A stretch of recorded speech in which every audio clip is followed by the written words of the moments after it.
అందరికీ నమస్కారం. యాక్చువల్గా నా స్టూడియోకి చాలా సమస్యలు వస్తుంటాయి. కానీ ఈరోజు వచ్చిన సమస్య ఈక్వాలిటీ, సమానత్వం. నాకు తెలియక అడుగుతాను, ఈ సమాజంలో ఏ ఇద్దరు కూడా సమానం అంటే ఎవరు ఒప్పుకోరు, అందులోనూ ఆడ మగ. ఏమంటే నాకు ఒక క్వశ్చన్ తెలియక అడుగుతాను, సమాజంలో ఆడది గొప్ప మగాడు గొప్ప, స్త్రీ గొప్ప పురుషుడు గొప్ప, లేడీ గొప్ప జంట గొప్ప అంటే నేను కరెక్ట్గా చెప్పగలను. తరతరాలుగా మనం చరిత్రను తిరగ రాస్తే మగాడు మీసం ఉందన్న అహంకారంతో, మగాడన్న తల పొగరుతో ఆడదాన్ని పురుక్కంటే హీనంగా అబలా అని తబలా వాయిస్తూ ఆడదాన్ని కుక్కుని పేర్లా చూస్తున్నాడు. సార్ కారణం ఉండవా, ఇంకా డైలాగ్ అవ్వలేదు.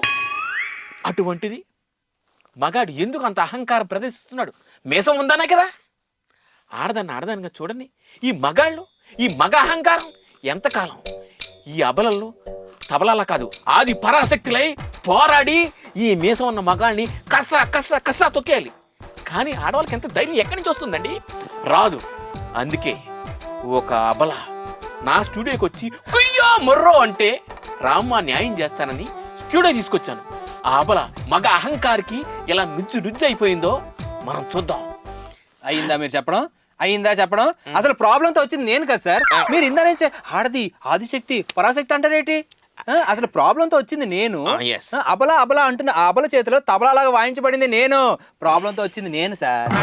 అమ్మాయిని సపోర్ట్ చేస్తారేంటి సార్? అంటే నిన్నటి స్క్రిప్ట్ ఉంది, పేపర్లు చేంజ్ అయిపోయినాయి. ఓకే, ఏం పర్వాలేదు, ఐఆమ్ హియర్, డోంట్ ఫియర్. రాజుగారు ఇందాక ఆడ ఉన్న చోట్ల మగ ఉన్న చోట్ల ఆడ పెట్టేసుకోండి, స్క్రిప్ట్ మొత్తం చేంజ్ అయిపోతుంది. రాజుగారు బాగా చేస్తారు, మంచి ఎడిటర్, పెద్ద సినిమాలు చేశాడు. ఇండస్ట్రీ కొత్త టెక్నికల్ గ్రాఫిక్స్ విఎఫ్ఎక్స్ ఏంటి ఆడవాళ్ళు మగవాళ్ళు ఆడవాళ్ళుగా మార్చేస్తావా? సిగ్గు శరం ఏమైనా ఉందా? అసలు కొత్తగా వచ్చావు ఇండస్ట్రీకి.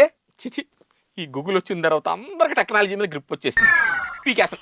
ఏమండి మీరు ఏమనుకోవద్దు, మళ్ళీ టేక్ చేద్దాం, ఇబ్బంది ఏం లేదు, మార్చుకోవద్దు, ఓకేనా? మార్చుకోండి. సరే, ఈ ప్రాబ్లం నాకు సొల్యూషన్ కావాలి. ఓకే అండి. Welcome to soft solutions bro Divakar. ఈరోజు మన స్టూడియోకి ఆడదాని చేతిలో నుజ్జు అయిపోయి మగాహంకారాన్ని కోల్పోయి మీసాన్ని మెలిపెట్టులని ఒక అబ్బాగ్యుడు న్యాయం చెయ్యండి అంటే కాళ్ళ వేళ పట్టుకొని నా స్టూడియోకి వస్తే తీసుకొచ్చి ఇక్కడ కూర్చోబెట్టాను. ఆయనకి సొల్యూషన్ ఇస్తాను. ఎటువంటి సొల్యూషన్ ఇస్తానో సుత్తి లేకుండా మీ అందరూ చూస్తూనే ఉండండి. చూసే వాళ్ళకి కన్నీళ్ళు, చేసే వాళ్ళకి రక్త కన్నీళ్ళు రాస్తాయి. సార్ ఏంటి సార్ ఈ దారుణం? అసలు నేను వచ్చి మీ కాళ్ళు పట్టుకున్నాను, కొంచెమైనా కామన్ సెన్స్ ఉందా సార్? ఏది పెడితే అది చెప్తారా స్క్రీన్కి? అసలు నిన్న ఏం చేశారు సార్ మీరు? ఏంటి నేను ఏం చేశారు మీరు?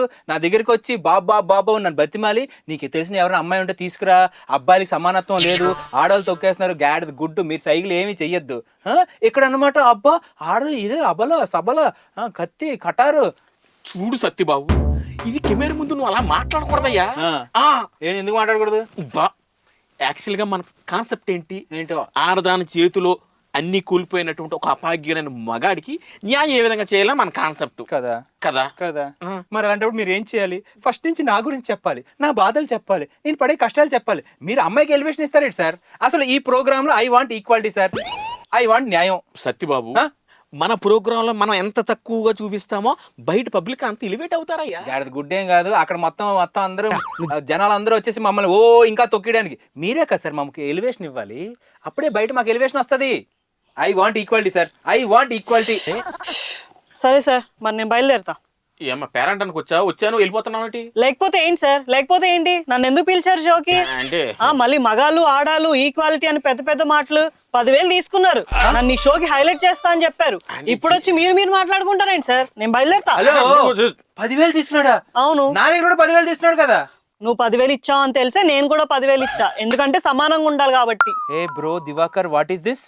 అంటే ఏం లేదు, ఇద్దరికి సమన్యాయం చేయాలంటే ఇద్దరి దగ్గర సమానంగా తీసుకోవాలని.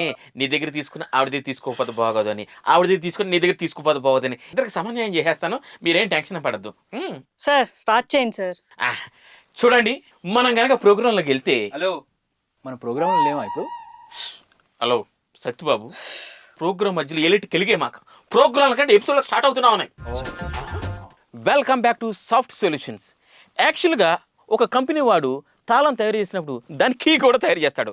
అలాగే భగవంతుడు ఒక సమస్యను సృష్టించినప్పుడు దానికి సొల్యూషన్ అనే కీని కూడా. సార్ ఏంటి సార్ ఇది ప్రతి ఎపిసోడ్లో సోది స్కీ సొల్యూషన్స్ తొక్క తోటకూర షోలోను అదే ప్రోమోలోను అదే ప్రతి షోలోనూ బోర్ కొట్టేస్తాను సార్. కొత్తగా something new, try something new man. చూడు సత్యబాబు, ఇప్పుడు ఉప్మాలో తాలింపు ఎలాగో, పులుసులో చింతపండు ఎలాగో, నా ప్రోగ్రాంలో ఇవి పడలేదనుకో నా ఫ్యాన్స్ హట్ అయిపోతారు, టీవీలు పగలు కొట్టేస్తారు, అసలు చూడరు. ఓవరాల్గా ఆ డైలాగ్ లేకుండా ఉందనుకో ఉప్పు లేని కూరలా ఉంటుంది. అర్థమవుతుందా? దీన్ని బట్టి నీకేం అర్థమవుతుంది చెప్పు. మీ ఇంట్లో మీరే వంట చేస్తారని అర్థమైంది. ఇడికి తెలిసిపోయింది. అవన్నీ ఎందుకులే. ఓకేనబ్బా, నీకు న్యాయం చేస్తాను. నీ ప్రోగ్రాంలో నీకు న్యాయం చేస్తాను. ఇవాళ పవర్ చేశాను, తర్వాత మాట్లాడుకుందాం. యాక్చువల్గా నీ ప్రాబ్లం ఏంటో మన ఆడియన్స్ చెప్పు, సొల్యూషన్ నేను చెప్తాను. కీ నీకు ఇచ్చేసి పంపించేస్తా. ఏమని చెప్పమంటారు, ఎన్నని చెప్పమంటారు సార్? పొద్దున లేచిన దగ్గర నుంచి వీడితో మామూలు టార్చర్ కాదు సార్. ఓకే. ప్రతి చోట సమానత్వం సమానత్వం సమానత్వం సావ కొడతాం సార్. మొన్న ఏం చేసింది, ఒక వేయింగ్ మిషన్ తెచ్చింది. ఆ వేయింగ్ మిషన్ తెచ్చి నాకెంత కూర నీకెంత కూర రెండు సమానంగా ఉన్నాయా లేదా చెకింగ్. భోజనాల దగ్గర కూడా ఇంత సాంబారు అంత సాంబారు, ఇంత రైస్ అంత రైస్. మొన్న వెళ్ళి తక్కిడి కూడా కొనుక్కుని తెచ్చుకుంది ఎర్రగడ్డ నుంచి. ఇటు చెత్కాతల వ్యాపారం పెట్టా సార్. అది సార్ వేయింగ్ మిషన్ లో సమానత్వం కనిపించట్లేదంట. తక్కిడిలో పట్టుకోగానే రెండు సమానంగా కనిపిస్తాయి కదా. ఏం చెప్పమంటారు సార్ ఈ టార్చర్? పిచ్చి పీక్ స్టేజ్కి వెళ్ళింది. ఇస్తా. రేయ్ ఎవడికి రా పిచ్చి? నిన్నే. ఎవడికి పిచ్చి? నీకు పిచ్చి, మీ నాన్నకు పిచ్చి, మీ తాతకు పిచ్చి, మీ ఇంట్లో వాళ్ళందరికీ పిచ్చి. ఎవరిని తిట్టేది? నిన్నే వేసుకుంటుంది. హలో, ఏంటి స్టూడియోలో తిడితే నా ఫ్యాన్స్ హట్ అవుతారు. ఫ్యాన్సా? నీకు కూడా ఫ్యాన్స్ ఉన్నారా? ఫ్యాన్స్ దులుపుకునే వాళ్ళ ఉన్నావు, నీకు ఫ్యాన్స్ ఏంట్రా? నీకు ఫ్యాన్స్ 10,000 తీసుకున్నావు కదా. దీన్ని బట్టి మీకు ఏం అర్థమైంది సార్? ఏం అర్థమైంది? నన్ను చూసారా, నేను 10,000 ఇచ్చా. ఎంత అమాయకంగా, ఎంత వినయంగా ఉన్నారు. ఆవిడ చూసారా, సమానత్వం సమానత్వం మొహల పొగరు చూడండి. ప్రతి చోట సమానత్వం సమానత్వం. 10,000 ఇచ్చింది కదా, పడండి మరి. దీన్ని బట్టి మీకు ఏం అర్థం అవుతుందండి? నీకేం అర్థమైంది? ఇప్పుడు దాకా 10,000 ఇచ్చినప్పుడు వేసుకుంది కదా, నెక్స్ట్ నా రౌండ్ వస్తుంది. సమానత్వం, ఈక్వాలిటీ. అప్పుడు నేను వేసుకుంటా. యా వేసుకుంటా. 10,000 ఇచ్చాం కదా, చచ్చినట్టు. నువ్వు కూడా వేసుకుంటావు. అయ్యా ఆవిడ చేత తిట్టించుకున్నా నీ చేత కూడా తిట్టించుకోవాలి. ఎందుకంటే 10,000 ఇచ్చారు. సమానత్వం. తిండిలోనే సమానత్వం ఉంది కాదు, తిట్టులో కూడా సమానత్వం. నీకు అవ్వాలిరా దివాకర్, నీకు అవ్వాలి. 20,000 తీసుకున్నావు కదా, పడు. ఏంటంటే పిల్లకాయలు పేమెంట్లు ఇవ్వాలి, లేదంటే ఆల్ హట్ అయిపోతారు. కరెంటు బిల్లు ఒకటి కట్టాలి, రిటర్న్ ఇవ్వలేము. అసలు ఎవరు కనిపెట్టారు సార్ ఈ సమాజంలో సమానత్వం అనేది? అది సత్పండు, నువ్వేమన్నావురా పెళ్లి కాకముందు? ఏమో నాకు గుర్తులేదు. ఇద్దరం సమానంగా ఉండాలి అనుకున్నాం కదా. అవును. అసలు అంతెందుకు, మీ అమ్మా నాన్న మా అమ్మా నాన్నతో ఏమన్నారు? నిన్నొక్కల్లో నన్నొక్కల్లో మంచిగా చూసుకుంటా అన్నారా లేదా? నేను ముందే చెప్తున్నా, కుడికన్ను మాత్రం నేనే. చూసారా సార్, కుడికన్ను అంట. ఎందుకు కుడికన్ను ఎడం కన్ను కాకూడదు? వద్దు. ఎందుకు వద్దు సార్. అదే ఎందుకు వద్దు? ఎందుకంటే మా అమ్మకి మా నాన్నకి ఎడం కన్ను పని చేయట్లేదు, ఆపరేషన్ అయింది, సొట్టపోయింది, అందుకే వద్దు.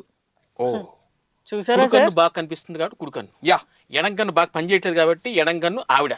ఎస్. చూసారా సార్, కనిపించని కన్ను నేనంట. చూసారా సార్ మా వాడు ఎంత సాడిస్టో? చూస్తున్నాను. ఇప్పుడు నేనేం చేస్తానో తెలుసా సార్? ఏం చేస్తావా? హలో, ఉత్తుపండు పండుగ సత్తిపండు ఏదో పండు మొత్తం silent గా- ఆపండి.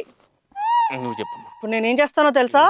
రాత్రి మీ అమ్మ నాన్న పడుకున్నప్పుడు మీ అమ్మ నాన్న దగ్గరికి వెళ్ళి ఆ గుడికన్ను ఉంది కిటికీ పొడిచేస్తాను. నేను ఊరుకుంటానా? ఎడంకన్ను ఉంది కదా, దానికి కూడా కిడుకుడు పొడిచేస్తా. నువ్వు పొడిస్తే ఊరుకుంటారు మరి. భయపడిపోయావు. ఓ ఉనికెత్తను మరి. రాజుగారు ఎంత వైలెంట్ గా తయారంటే. నీకు పొడాలా? కన్నులు పొడుచుకోవడం ఏంటండి? అది కోడిగుడ్డ, గుడ్లు పగలు కొట్టేటట్టు గుడ్లు పగలు కొట్టేస్తారంట. ఇదిగో మీ మంచిగా చెప్తున్నాను, ఎందుకైనా మంచిది మీ అమ్మా నాన్నల్ని మా స్టూడియోకి పంపించండి. 10,000 ఇచ్చి సేఫ్ సైడ్ నా దగ్గర ఉంచుతాను. మీరిద్దరు కలిసిపోయిన తర్వాత అప్పుడు మళ్ళీ మీ ఇంటికి పంపిస్తాను. అర్థమవుతుందా? వాళ్ళ దగ్గర 10,000 తీసుకుంటావా? మాట్లాడితే శాడిస్ట్ అంటది కదా సార్. ఆ అమ్మాయి ఎంత శాడిస్టో మీకు తెలుసా సార్? ఫోన్లే సరదాగా మార్కెట్కి వెళ్ళినా షాపింగ్ ఏదో చేసుకుంటాను. ఆ అమ్మాయి 3 జతలు కొనుక్కుంటుంది సార్. నన్ను కూడా 3 కొనుక్కోవాలంటది. ఒకటి ఎక్స్ట్రా కొనుక్కుంటే వద్దంటది. ఓ పంజాబ్ డ్రెస్లా? నేనెందుకు సార్ పంజాబీ డ్రెస్సులు కొనుక్కుంటాను? మనం మొగాలం సార్. అవును సార్. ఏ జబ్బా నేను లేకపోతే ఇంకోటో మన రిక్వైర్మెంట్ మనకు ఉంటాయి కదా, అస్సలు కొనుక్కోవద్దు అంటది. మరీ దారుణం ఏంటో తెలుసా సార్? ఆ అమ్మాయి డియోడ్రెంట్ కొట్టుకుంటా సార్, ఆడవాళ్ళు డియోడ్రెంట్. నాకు కూడా అదే కొంటది సార్. దరిద్రానికి అది కొట్టుకుని బయటికి వెళ్తుంటే అబ్బాయిలందరూ ఏదో తేనెటీగల దగ్గరికి వచ్చినట్టు నా దగ్గరికి వచ్చేస్తున్నారు సార్. ఓ ఇందాక రొమాంటిక్ స్మెల్ వచ్చింది, అది నీ దగ్గర. చిచ్చి వరస్ట్గా ఉంది మీరు అంటుంటే. ఈవిడ చేసే పనులు ఏమని చెప్పను ఎన్నని చెప్పను సార్. మొన్న రీసెంట్గా ఈవిడికి జ్వరం వచ్చింది సార్, 101. అక్కడ కూడా ఈక్వాలిటీ ఈక్వాలిటీ అన్న బుర్ర తినేసి నన్ను సావా కొట్టింది సార్. కానీ ఏ మాటకి ఆ మాట సార్. అసలు హాస్పిటల్ తీసుకెళ్లి టైంకి టాబ్లెట్స్ ఇచ్చి అసలు నన్ను ఒక గ్లాస్ కూడా ముట్టుకొని ఇవ్వలేదు సార్. చాలా బాగా చూసుకున్నాడు. యా. నేనంతా మెచ్చుకుంటాను కదా. ఏం మెచ్చుకుంటాను సార్. ఇప్పుడు అమ్మాయికి జ్వరం వచ్చిందా? వచ్చింది. నాకు ఆ మన్నాడు తెల్లారిసరికి నాకు జ్వరం వచ్చింది సార్. ఓ వైరల్ ఫీవర్ అంటుకుందా? కాదు, ఆనియన్ ఫీవర్. ఆనియన్ ఫీవరా? అదేంటిది? రాత్రి పడుకునేటప్పుడు అంతా బాగానే ఉంది సార్. నా సంకంతా ఖాళీగా ఉంది. తెల్లారి లేచేసరికి సంకలో ఉల్లిపోయి ఉంది సార్. అయినా సంకలు ఉల్లి పెట్టుకుని ఎందుకు పడుకున్నావు? నేను ఎందుకు సార్ పెడతాను, ఎవరు? ఆ అమ్మాయి పెట్టింది. ఏమయ్యా సంకలు ఉల్లి పెడితే జారిపోదా? ఫెవికాల్ పెట్టి మరీ పెట్టింది. ఓహో, ఎందుకని అడగండి. తెల్లారేసరికి నాకు కూడా 101 జ్వరం రావాలని ఈక్వాలిటీ ఈక్వాలిటీ అని దొబ్బేసింది సార్. అవునా? దీన్ని బట్టి మీకు ఏం అర్థం అవుతుంది? సంకలో ఉల్లిపోయి జారకుండా ఉండాలంటే ఫెవికిక్ పెట్టాలని అర్థమైంది. బంగారం, మన ఇంట్లో ఇంకో ఉల్లిపాయ ఉందా? ఎందుకు? వీడికి పెట్టేద్దాం. హలో, వింటున్నాను. నేను అలానే అంటున్నాం. రాజు గారు, క్లయింట్స్ మరీ బరి తెగించేశారండి. మీరు ఇక్కడ వరకు కట్ చేసుకోండి, తర్వాత ఎడిటింగ్లో తీసేద్దాం.